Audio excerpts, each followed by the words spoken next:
Bottom of the hour, we're back on Get Up. We're still in disbelief after the Knicks overcame a 22-point fourth-quarter deficit to beat the Cavs in overtime last night, doing it on the back of Jalen Brunson and at the expense of James Harden, who allowed 9 buckets in the fourth quarter and overtime. Stephen A. was fired up. I mean, they looked absolutely awful for more than 3/4 of the game. And then after that, it was 7 minutes left. They were down 22. And then all of a sudden, Jalen Brunson goes ballistic and literally should be arrested for the assault that he put on James Harden. Just abused him at every single turn. Annihilated him. It ain't just Jalen Brunson that should be arrested for assault. It's the rest of the Knicks, because everybody at that point was targeting James Harden because he couldn't stop a cold. So typically understated, Stephen A. We'll hear from him coming up in an hour and a half. But you made an interesting point. It came from this side of the table. I can't remember who said it first. This feels like if there was going to be a game to win, and the fans in Cleveland will very well remember the game I'm thinking of. Game 1 of the finals against Golden State, the J.R. Smith game. When what a reaction! Speaking of timeouts. Speaking of timeouts, I don't think the Cavaliers are going to win that series anyway. But any chance they had at all of even making it competitive went up in smoke in that moment. And while this isn't the same stage and it's not any of that, this has a bit of a feel to me of that. LeBron punched the whiteboard, cracked the bone in his hand, and that was it. That's how mad he was, because he knew he missed it. And the Cavs players are all being diplomatic, but they knew how bad this was. Jalen Brunson was being diplomatic after the game. When Lisa said, "How'd this happen?" He said, "I don't know."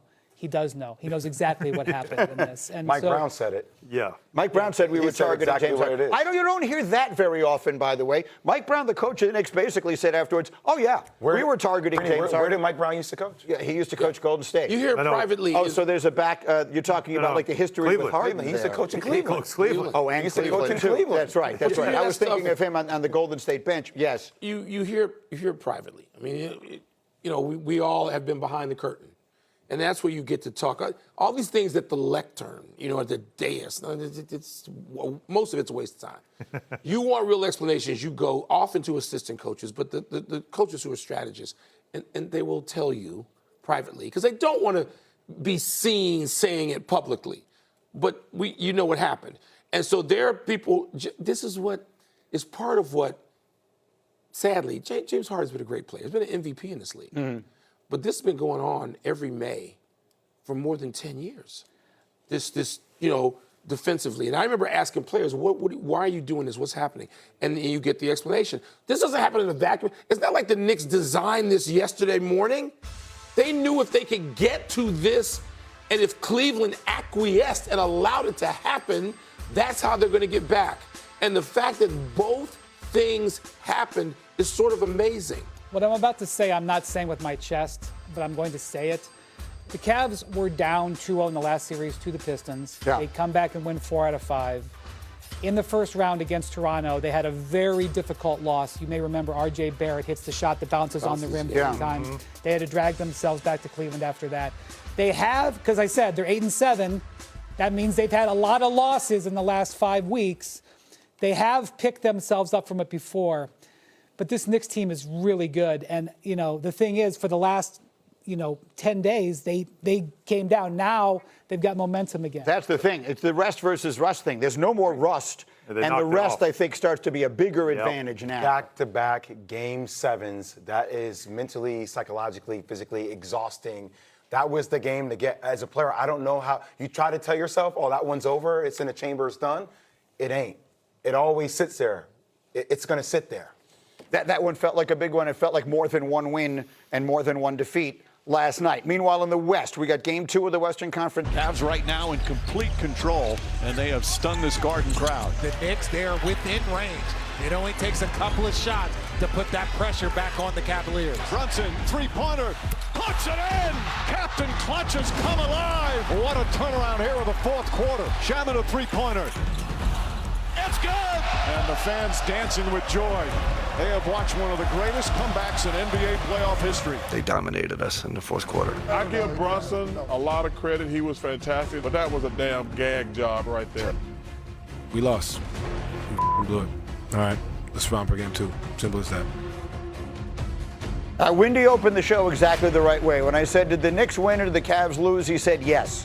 And here's one of the reasons why. James Harden struggled, and that's putting it nicely, when guarding Jalen Brunson, who scored 15 points on 7 of 11 shooting when guarded by the Beard. 8 of those shot attempts came in the fourth quarter. Jay, Will, we got the touchscreen, we got the iPad, we are ready to roll. Show us exactly what happened. So, Greeny, Jalen Brunson was cooking James Harden throughout the course of the game, correct? Right. And there hasn't been one time throughout the course of the game where they went to a double team. So schemes matter down the stretch. Whether that was James Harden doing it on his own or Kenny Atkinson, it should have been told from the coach. Let's put up the players so I can show you who I'm talking about defensively so you can see who these numbers are. Sam Merrill here, James Harden here, Mikal Bridges. With the basketball, you're going to see right here Jalen Brunson. Now, as the play continues to develop, as we're looking here, you're going to see double team on Jalen Brunson. There's no need to do it, but they're going to try to get the ball out of his hands. So as the play continues, play goes up, boom, double team. Now right here. Now you're automatically going to see a guy like Mikal Bridges. He's going to drag to the corner, right? It's floor spacing. And you look at the numbers here that we have. Numbers. Everybody's in help. Okay, double teaming on the ball once again. Right here, Greeny, on the ball. As the play continues to develop, he's going to drag it out. That's what guards are taught to do, drag out the screen. Now, the person to watch here is, look at my man here. Who is James Harden guarding? The screen's being dragged out here. Sam Merrill's back on the ball. He should be back on his primary defender. He is not. He's in no man's land because they decided to double team. Play gets dragged out. He approaches him again. Great recognition by Jalen Brunson. As he goes, you're going to see the vision right here. It's an easy pass because James Harden is in no man's land. Play goes. Mikal Bridges for a bucket. Yeah. Just poor recognition by James Harden. And why are you blitzing? Literally, the next possession, same thing, off a ball screen. He's going to help off the ball screen. They're trapping again. Why are you trapping? This is basketball one-on-one. Even if Sam Merrill's trying to get back, pull up for a second, he tries to get back here in this play, you're going to see easy ball rotation. Boom, boom. He's going to be forced to come up. He's going to have to rotate over, and he's going to try to get up here at the same time. Just watch how the play naturally goes. Double team, why are you in rotation? Why just not switch? Donovan Mitchell has to get up. Ball gets rotated over to Landry Shamet again. Boom, three-point shot. That's the big three. All I'm going to say, 2 threes that tied the ball game. If you had just stayed down and played him one-on-one, you would have forced him to make 3 tough twos instead of 2 easy transitional threes. I think that's an important point to make here. You may be saying, wait a minute, we're criticizing him for not double-teaming Brunson. Now they're criticizing him for double-teaming Brunson. What you're saying is the time to do that is when he's putting the big comeback together. Now, when you're going possession by possession and it's a 3-point game late, the last thing in the world you want to be doing is scrambling defensively and giving up a 3. And what's the thing that the Knicks are most efficient at doing? Shooting the 3-point shot, right? So just doubling him is fine. If you do that throughout the course of the game, you just don't double him for the first time in the last minute and 22 seconds. I want to get Micah Wilbon into this quickly, and I want to get PK Subban in here. PK is going to join us. We're going to preview the Western Conference Final in the NHL, which starts tonight here on ESPN in a minute. But you were at the Knicks game last night. And I'm just curious, 36 hours from right now, they will be in the second quarter of Game 2.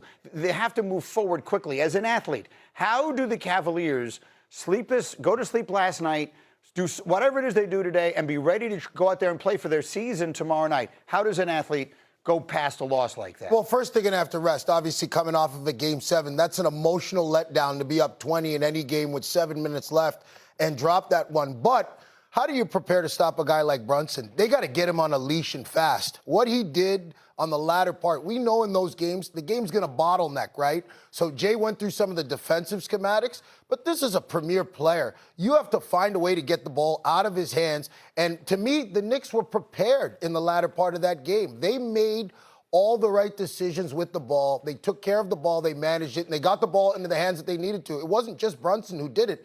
It was timely scoring and timely plays that won the game for the Knicks down the stretch. You talked about Harden. They knew that his game was going to deplete as the game went on, and it showed. It showed. The rest versus rust thing, obviously, may have actually played a major factor last night. You saw rust, perhaps, early from the Knicks, and then the rest becomes a huge factor late. And so the question, if people are waking up this morning saying, is this over? Did the Cavaliers have their one shot last night and didn't get it done? What would you, if someone's going to walk up to you in the street and ask you that question today? Do they have a chance? The Cavaliers come back? No. No. I don't see it. I mean, we're talking about an emotional component here, and Jay perfectly laid out what happened last night and what the Cavaliers are going to have to look at and study. But emotionally, they've done it twice. I know people can say, wait a minute, they did it against Toronto. They did. Knicks are a different animal, better team. I don't see it. It seems unlikely right now. All right, we'll have much more on the basketball as we go. But we have PK here because the Western Conference Final in the NHL begins tonight. Game 1 between the Golden Knights